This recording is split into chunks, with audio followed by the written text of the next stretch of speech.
नेवासा तालुक्यातील त्रिमूर्ती पावन प्रतिष्ठान शैक्षणिक संकुलातील सचिव मनीष अण्णासाहेब घाडगे यांच्या मृत्यू प्रकरणाने मोठी खळबळ उडाली आहे। काही दिवसांपूर्वी त्यांनी स्वतःवर डिझेल ओतून आत्मदहनाचा प्रयत्न केला होता। गंभीर भाजलेल्या अवस्थेत त्यांच्यावर उपचार सुरू होते, मात्र दिनांक 1 मे 2026 रोजी उपचारादरम्यान त्यांचा मृत्यू झाला। या घटनेनंतर आता या प्रकरणाला नवं वळण मिळालं आहे। मृतांच्या पत्नी मनीषा मनीष घाडगे यांनी नेवासा पोलीस ठाण्यात 6 जणांविरोधात गुन्हा दाखल केला आहे। फिर्यादीनुसार मनीष घाडगे हे गेल्या 15 ते 20 वर्षांपासून संस्थेचे सचिव म्हणून कार्यरत होते। संस्थेचे संस्थापक साहेबराव घाडगे यांच्या निधनानंतर संस्थेच्या कारभारावरून वाद सुरू झाले। पत्नीच्या आरोपानुसार संस्थेच्या काही पदाधिकाऱ्यांकडून मनीष घाडगे यांच्यावर सतत मानसिक आणि शारीरिक छळ केला जात होता। सचिव पदाचा राजीनामा देण्यासाठी तसेच वैयक्तिक मालमत्ता त्यांच्या नावावर करण्यासाठी दबाव टाकण्यात येत होता। तसेच खोट्या प्रकरणांमध्ये अडकवण्याच्या धमक्या देऊन बदनामी करण्याचा प्रयत्न केल्याचाही आरोप करण्यात आला आहे। दिनांक 28 एप्रिल 2026 रोजी झालेल्या कथित घटनेनंतर ते मानसिकदृष्ट्या खचले होते। त्याच दिवशी दुपारी त्यांनी स्वतःवर डिझेल ओतून घेतल्याची घटना घडली। गंभीर अवस्थेत त्यांना प्रथम स्थानिक रुग्णालयात आणि नंतर पुढील उपचारासाठी अहिल्यानगर येथे हलवण्यात आले, मात्र उपचारादरम्यान त्यांचा मृत्यू झाला।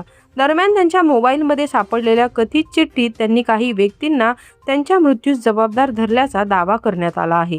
या प्रकरणी प्राचार्य, अध्यक्षा, उपाध्यक्षा आणि इतर पदाधिकाऱ्यांसह एकूण 6 जणांविरोधात भारतीय न्याय संहिता 2023 अंतर्गत विविध कलमांनुसार गुन्हा दाखल करण्यात आला आहे। या घटनेमुळे नेवासा तालुक्यात मोठी खळबळ उडाली असून पोलीस पुढील तपास करत आहेत।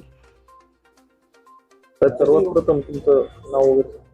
मी ॲडव्होकेट संजय दशरथ कोतकर, मी उच्च न्यायालय संभाजीनगर येथे वकिली करतो।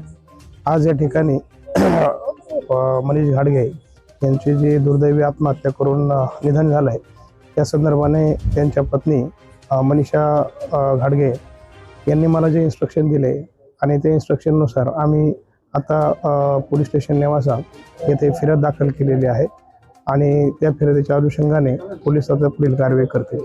काय फिर्याद आहे आपली आणि काय तुमची अपेक्षा आहे? फिर्याद त्यांनी सांगितलेल्या इन्स्ट्रक्शन प्रमाणे त्यांची माहिती अशी आहे आणि आम्ही जी आता फिर्याद दिली त्याचं स्वरूप असं आहे की गेल्या ऑक्टोबर 2025 पासून तर 28 एप्रिलपर्यंत अतिशय मानसिक छळ या आरोपींनी केलेला आहे। आरोपी म्हणजे त्याच्यामध्ये संस्थेचे पदाधिकारी आहेत।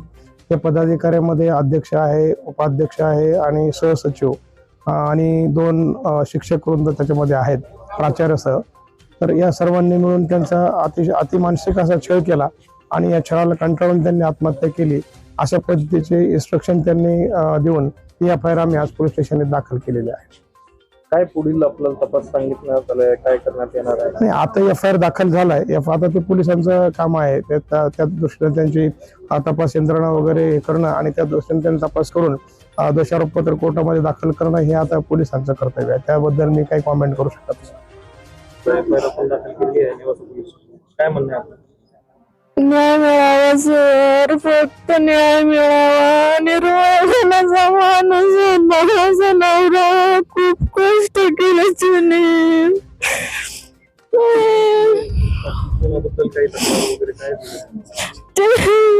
त्याने चिठ्ठी लिहून दिली, त्याच्यात नाव सांगितलं तेव्हा तेवढंच त्यांची शेवटची इच्छा पूर्ण करा। अशाच नवनवीन व्हिडिओजच्या अपडेटसाठी आम्ही नेवास्कर न्यूजला सबस्क्राईब करून बेल आयकॉन दाबायला विसरू नका।